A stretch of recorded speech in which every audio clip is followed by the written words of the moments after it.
Okay, hello guys. How are you? Good to see you both again. Uh, Hello, yes, we'll start. We'll start with you, Jarky. How are you, mate? doing fine. How about you? Yes, I'm not too bad. We just entered lockdown number 75 here in the UK. Yeah, I heard that there's Oh, new mutation too and stuff that like will that. never end. How are Yeah. the things? So Christmas has basically been cancelled for almost everyone. So So so so yeah, sad. we're all really Okay. happy. We should probably submit a proposal to change the calendar, and next year will be like year one AC. Just restart, completely. So that will be year one after Delete, after erase all COVID. history. Yeah. Year one after COVID starts. Yeah. I don't know if next year will be the year. It'll probably be the year after, but Yeah, next year won't be Yeah. the year. next year That's the won't be the worst year. part. Yeah. So we Okay. have another whole year of Another this whole year. BS Just again. nonsense. Yeah. Is Uh, BS okay? yeah. BS is fine. Okay, BS is fine. perfect. Anything that you would say in front of an 8-year-old, you can say here. Perfect. Uh, Luis, how are you, sir? How are you doing? I'm doing fine, thank you. Awesome. Okay, so for this particular development update, I guess Luis had something he wanted to share. Myself and Giarki will both be sharing little bits, but the main revelations, as it were, are supposed to be coming from Luis. So, Luis, are you okay to share your Sure, update? no problem. I will just need to disconnect from this session to connect to my development computer. Reconnect. We're Hold getting on. some noise. Yeah, Jackie, Giarki. maybe you want to mute your mic? Yeah, mute yourself, Giarki. Okay, there we go. Okay, so So, so I'll have to switch to my development computer. I don't have a webcam on that computer, so you will not see my video streaming, okay. but hopefully you will still be able to hear me. So I will disconnect and reconnect in a minute. Okay, cool. So you can give some commercials or whatever you want Okay, I'll in the do meantime. some hold music, shall I? I'll just pause it. That will work.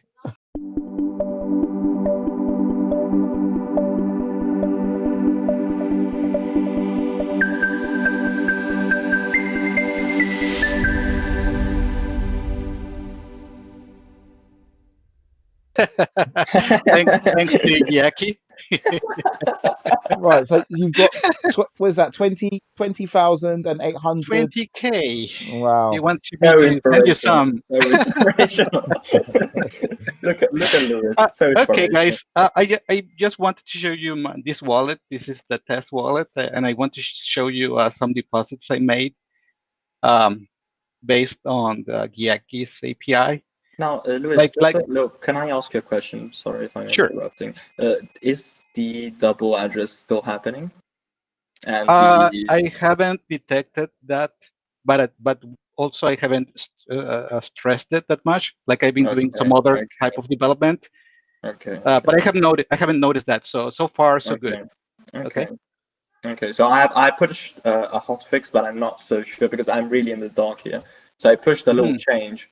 Maybe it helps. We'll see. Okay. Fingers crossed. Yes. The other thing is that it might be possible that also. And we don't want that to happen. Okay, I agree. Yeah, if your app was working like for a long time, it might be something related to how long it's been working. I don't know. We need to stress that. So.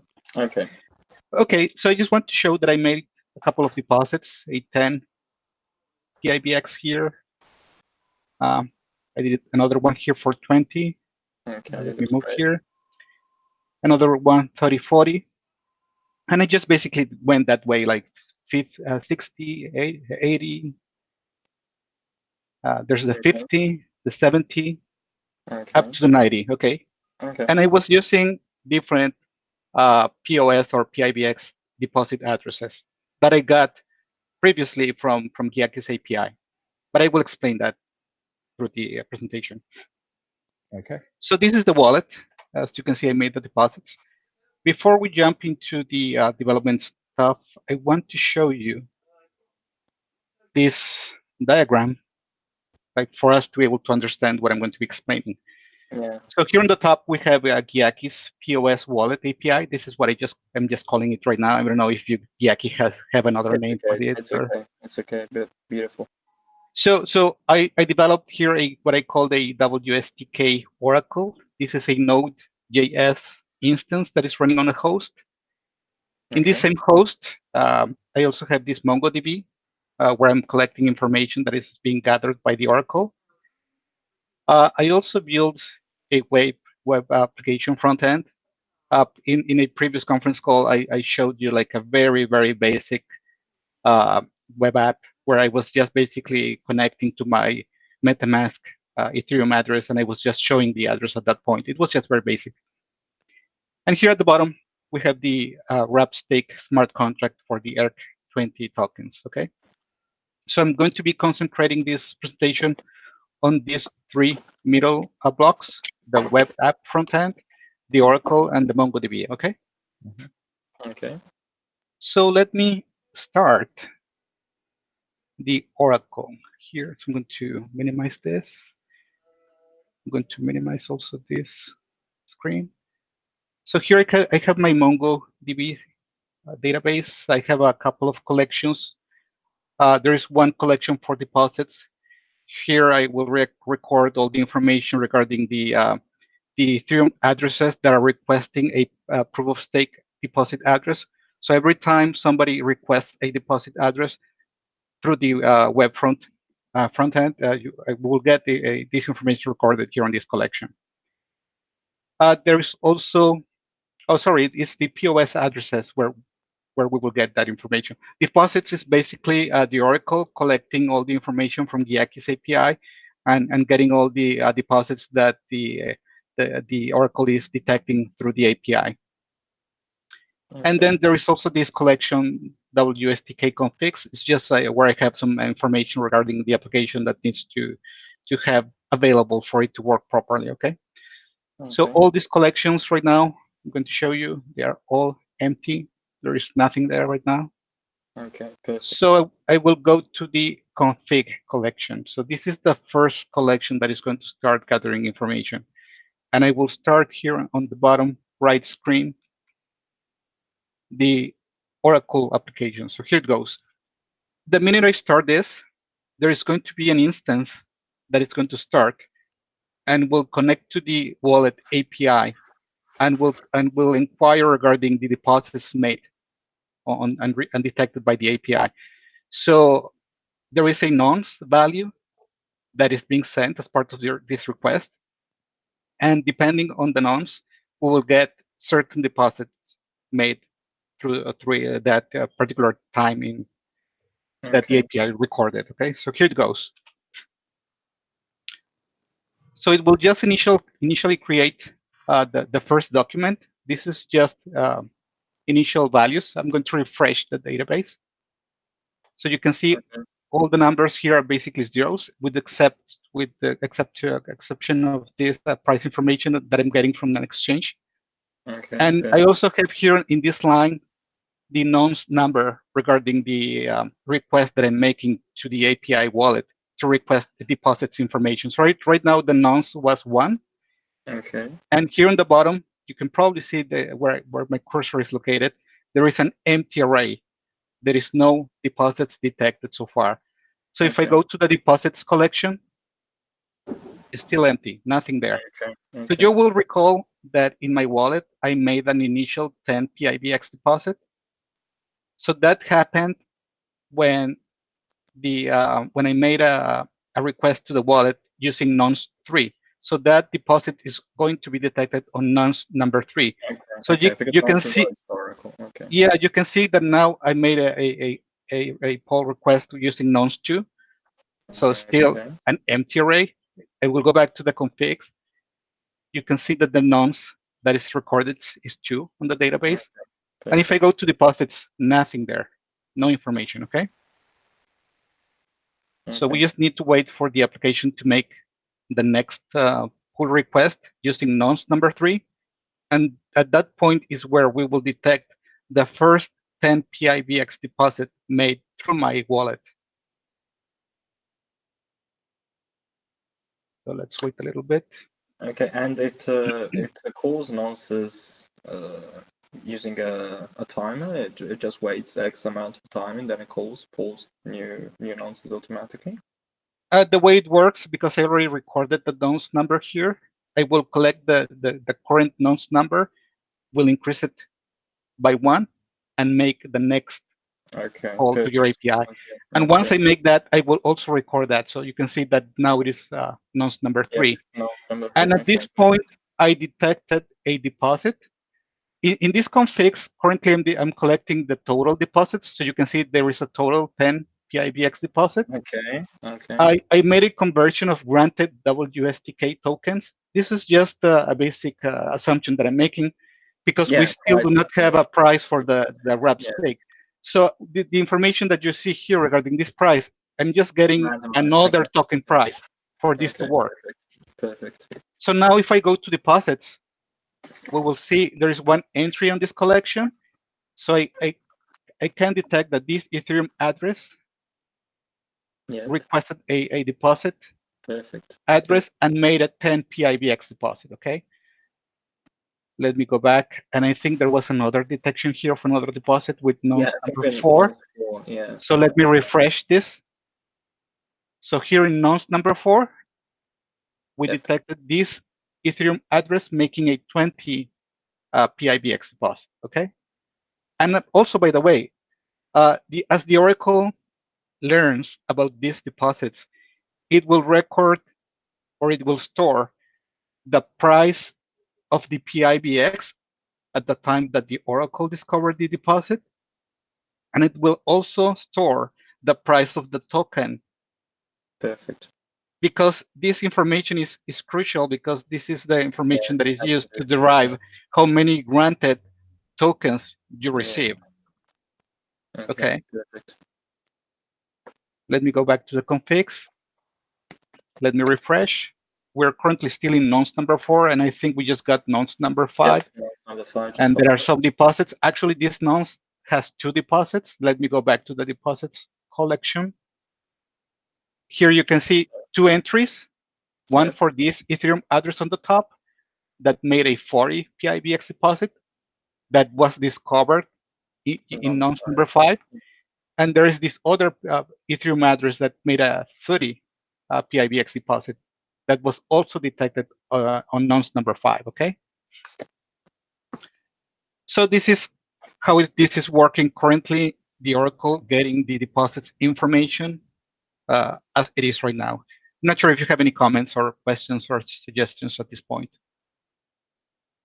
Well, it looks awesome. I really like how all the data is readily available and it's historical, especially price, because it's the most important thing. Right now, is the price just taken from Binance or any other large exchange? I'm getting the information from CoinGecko, but we can implement whatever exchanges we want. I'm just using one for now. Okay, so yeah, I'd rather not use CoinGecko or CoinMarketCap because they can have moments where they just go crazy, and I'd rather not use those. We can even choose to select multiple exchanges and get an average price or something like that. But for now, for development, I'm just using this. Yeah. Okay. Yeah. No, I think that we are in a very solid position, Lewis. This looks very, very good. So let me go back to the configs collection. So currently we are with nonce number 6. And right now the application will stop incrementing the nonce on value number 8, if I recall properly, because I don't want to. You recall? I don't want to. How can I say this? Whenever we pull information using a nonce, you basically just use that. It's gone. You cannot reuse it again. So I just do not want to make improper use of other future nonces, at least for the test. So here's nonce number 7 call. There were no deposits. You can see there is an empty array here. Yeah, empty array. Okay. And the last deposit, I think it's the 90 PIBX, was made when nonce number 8 is reported. Okay. And after that, there will be no more deposits detected because basically the application will not go beyond nonce number 8. And anyways, I didn't make any additional deposits to the API using the API. Okay. We're actually using the wallet that Yaki implemented. Okay, so this is the last deposit. Let me go back to the deposits collection. And if I go to the bottom, So here is 90 PIBX detected on nonce number 8. And this is the last one, okay? Perfect. Now, let me show you the deposit addresses collection. It's still empty because I still have not used the front-end app to request a deposit address. I was able to make deposits because previously I requested the deposit addresses, let's say, off-chain, if you want to see it that way. I didn't do it through the front end. Because I didn't do it through the front end, that information was not recorded and stored in the MongoDB. But I will do that right now. So I will start the front end server. And let me, where is it? It's here. Localhost 800,000. I bring this window here. Oops. Okay, so this is the front end. So right now you will start seeing some messages here at the bottom in this shell screen. Get status. Basically what is happening is that the front end is getting information from the Oracle app, and we're getting back some information regarding the configs. Remember that I recorded the total PIBX deposits. So here, this information in the config, total deposits 450 PIBX is reported here. Beautiful. The total amount of granted tokens, 235, is also reported from this collection on the database. So basically the front end is just getting that basic information at this point, okay? Nothing else happening here. Now let me connect my wallet. I think my MetaMask is unlocked. Okay, yes, it is. So here you can see my address, EEBE. Yep. I will connect wallet. It's connected. I need to go to the stake tab. Here you can see EEBE. This is my MetaMask Ethereum address that was collected by the front-end app. And at this point, I can click Get Deposit Address. What will happen is that my Oracle will receive this request. The Oracle will inquire the wallet API, and we will get a deposit address. So here it goes. Okay, perfect. Right. So here it goes. You can see some messages happening here. And actually, you can see no document found. This message, what it means is that when the Oracle received the request for a deposit address, and it went to check the collection for POS deposit addresses, there was no recorded deposit address for that particular Ethereum address. So this is the critical part, Yaki, where I am going to be able to detect if one single Ethereum address gets a different deposit address. Okay, because I can check this because I already know that it got a previous deposit address. Okay. Perfect. That's great. Now let me change to another wallet to get a different deposit address. I'm going to change this to WSTK1, for example. It's already connected. So right now, what I need to do is reload the page. Connect wallet.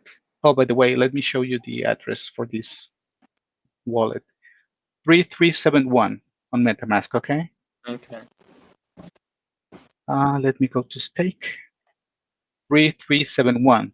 Perfect. And if I go to the database, obviously, let me refresh. I still do not have a deposit address detected by the Oracle API via the front-end app, okay? So I will just do that right now. And here on this bottom shell, no document found.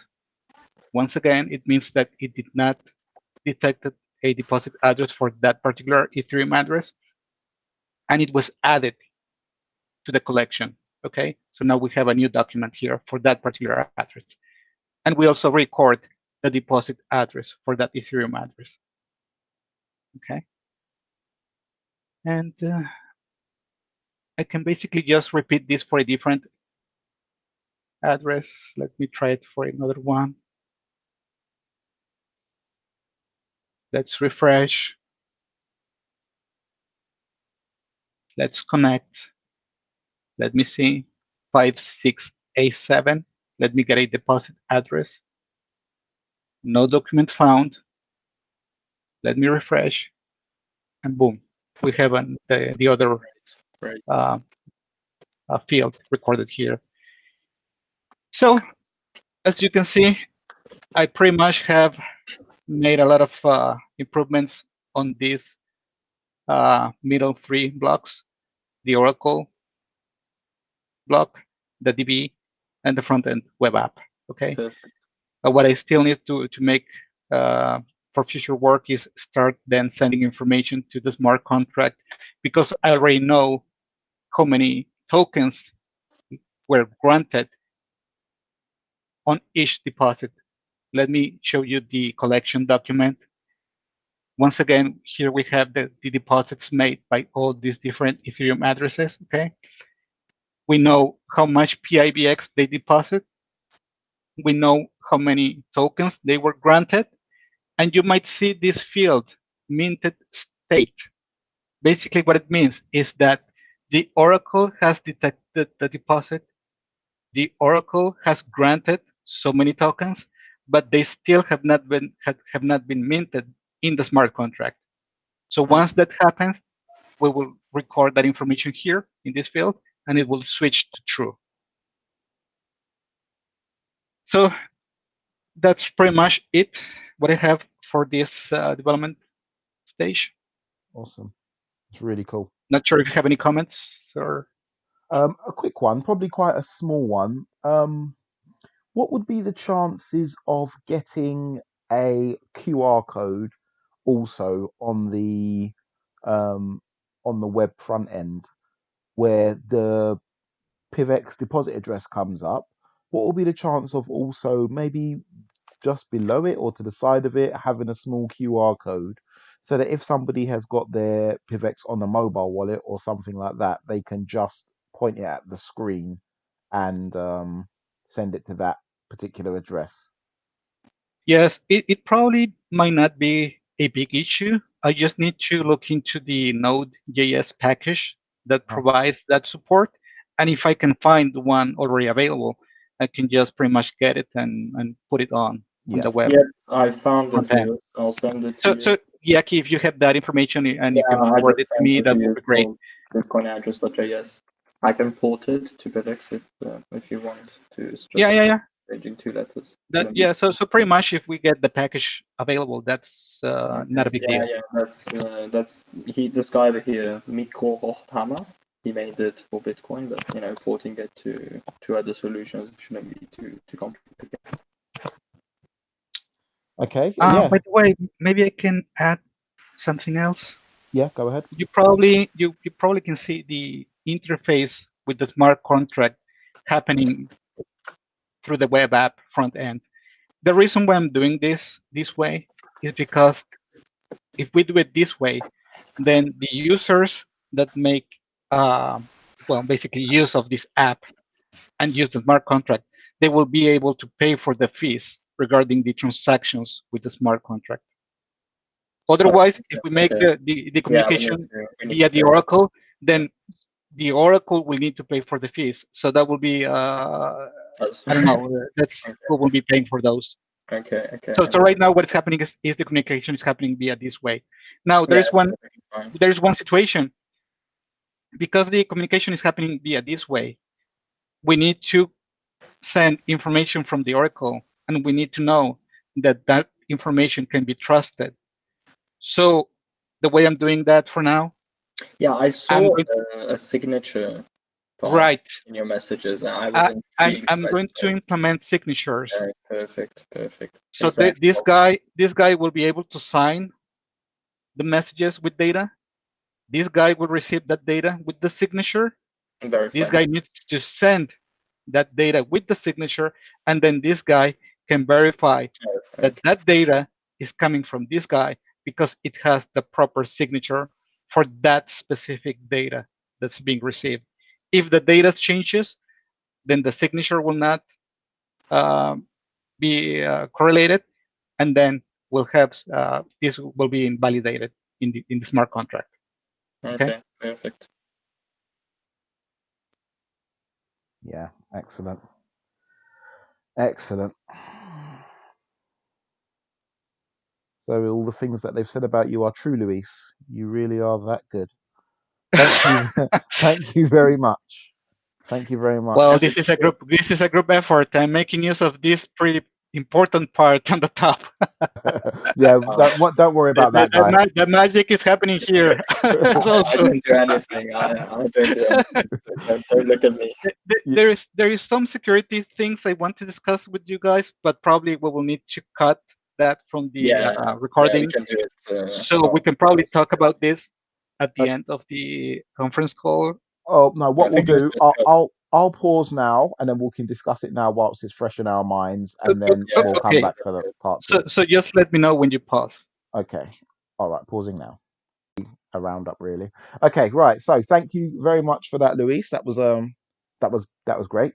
It was really great. So we just had our little we had a little secret security briefing, which was about 10 minutes as well. So now we understand that the secret source to the security, but we couldn't share that on the development chat because it's secret. So moving on, Giarki, what do you have to add for this particular development update? I'm assuming it's not going to be much, as you're pretty much finished, right? Yeah, I'm just watching. Well, first of all, I must say my compliments to Luis. I feel like he's doing a very good job. He's staying committed to his role, and I feel like he's really improving the original design. As a developer, I appreciate the modular design he took for this, because it can let us add as many projects as we want in the future once we standardize this enough. So that's another positive note. But yeah, apart from that, I don't really have much to add. Also because most of my API related stuff has been done. So yeah. Awesome. Okay, well, just before we do wrap up, then in that case, I'm gonna just round up just by making the suggestion that we deviate a little bit from our original plan of starting with Pivx, or at least consider it. So over the next week or so, I'm going to look at some of the other proof of stake coins and just see if there are some that are bigger, which probably suit our project a little bit more because they're just larger in market cap, larger in exposure, and sorry, not market cap, sorry, liquidity. Actually, Giarki, whilst I've got you, do you want to explain exactly why liquidity is important to us? Well, liquidity, especially in the DeFi world, is fundamental. As we've seen so many flash loan attacks, so many people messing with liquidity, messing with order books, causing price pumps and price dumps. We have our Oracle solutions, which do rely heavily on price being timestamped. So if the price can be meddled with relatively low effort, it becomes very complicated to ensure that the WrappedStake ecosystem is stable. That's why the higher the liquidity, the least possible these type of attacks become for most players in the game. Well, of course, a massive whale could still, destroy us, but I suppose that is common for all DeFi projects nowadays. Yeah, it just depends if it's worth the billionaire's time, trillionaire's time, and his money to take their risk. Okay, all right. So yeah, so we'll discuss that. What I'll do is I'll have a look at some of the liquidity of some of the top proof of stake coins, and we'll circle back. I'll be right there at the back looking with you. You what? Sorry. I'll be looking with you right at okay. the back. Awesome. Yeah, so we'll do it together as a team. Before I let you go, Luis, is there anything else you wanted to add before we round up? No, I think we're okay for now. Thanks. Awesome. Okay. So guys, hopefully, just one last question. I guess we're still looking like we're on track for a release towards the end of January. I think we've got the 27th of January penciled in for a release tentatively. Does that still look good to you guys? Yep. Yeah. Totally agree. I'm with Lewis. I'm with Lewis on this one. Okay, excellent. All right then, guys. Thank you very much for your time. And I'll just to let you guys know, by the way, the last developers update that we done got over. Well, it's got over 250 views by this point, which is not too bad. That's great. I know our Twitter's still tiny, so we've only got, I think we've got 50 odd followers on Twitter. So okay. yeah, so I'm going to post this on Twitter and I'll post it on Reddit and wherever else I can on the Discord channels. By the way, Cryptosi, yeah, I noticed that you have a new avatar. So before we leave, I'll have a special message for you. Oh yes. Yes, but it will be until the end. Okay, all right. Okay, I'll wait until the end then. Okay, right. So guys, thank you very much for your time. And yes, I'm going to post this to the other places. Anybody who's watching this and reached the end, yeah, please like and subscribe and go on the website. And I've put a link on there to sign up for a mailing list. And what I want to do is start posting these out on the mailing list as well, so you'll get updates that way. And whenever I do, or someone in the team does a written blog post, we're going to send that out via the mailing list as well. So keep your eyes peeled for that. I haven't started it yet, but I will do in my new marketing role. So yeah, all right, guys. Thank you very much, and we So shall. here goes Cryptosi. Yes. Thank you, Luis. Thank you, Luis. That's a tribute to a dear friend of ours that passed away actually. So I've got Spock up as because he was a developer. There was you probably don't know him actually, Luis. There was a developer called Spock who was one of the best. Yeah, he was a real good guy, and he passed away. We only found out this week, so I'm gonna have Spock's. Yeah, I'm gonna have Spock's avatar up for the time being, just as a tribute to him.